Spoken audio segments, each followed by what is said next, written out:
Hello everyone, welcome back to my channel. তোমরা সবাই কেমন আছো?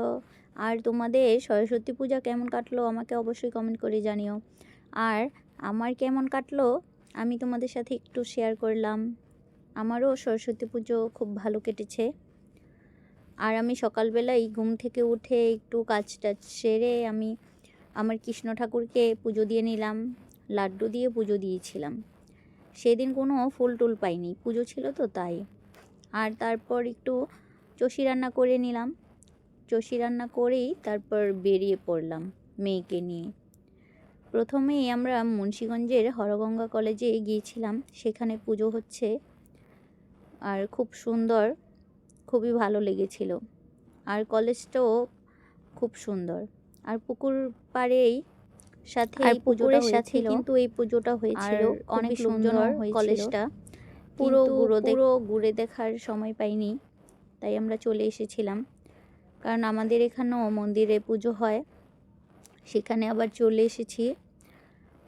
ওখানে কলেজেও কিন্তু ভোগ রান্না হয়েছিল প্রসাদের, কিন্তু সময় পাইনি, তাই আমাদের এখান থেকেই ঘুরে টুরে চলে এসেছি। তারপর আমি একটু বাসায় এসে বেগুন ভাজা আর খিচুড়ি রান্না করেছিলাম।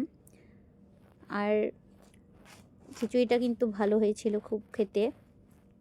আমি নিজেই রান্নাটা করেছিলাম। আর লার্কি চুলা দিয়ে রান্না করলে খেতে কিন্তু ভালো লাগে। গ্যাসের চুলার থেকে এই চুলাতে রান্নাটা করলে খেতে খুবই ভালো লাগে। তাই দেখো আমি ঘুরে টুরে এসে কিন্তু খিচুড়িটা রান্না করে নিয়েছি গরম গরম, সবাই মিলে খাবো বলে। আর খেতে কিন্তু খুবই ভালো হয়েছিল। সেদিন শুধু বেগুন ভাজা আর খিচুড়ি রান্না করেছিলাম।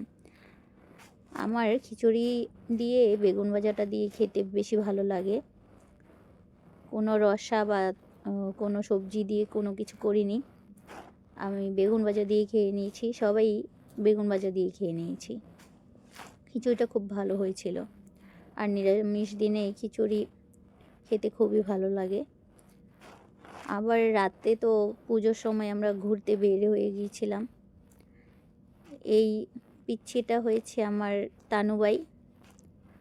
দেখো আমরা রাতে আবার ঘুরতে বের হয়েছি পুজোতে, খুবই সুন্দর। আর সবাই অনেক নাচানাচি করছে, খুবই ভালো লেগেছিল। আমরা অনেক রাত পর্যন্ত ছিলাম, সবাই অনেক আনন্দ করেছে। আমাদের এখানে এটা হলো জেলেপাড়াতে পুজোটা হয়েছিল। আমাদের মন্দিরেও অনেক মজা হয়েছে। তারপর আমরা বাসায় চলে আসছিলাম রাতে। সেদিন আবার একটু ক্ষীর করেছিলাম, তারপর পাটিসাপটা পিঠাও ভেজেছিলাম, তাই তোমাদের সাথে শেয়ার করলাম। আর ভিডিওটি কেমন লাগলো অবশ্যই কমেন্ট করে জানিও।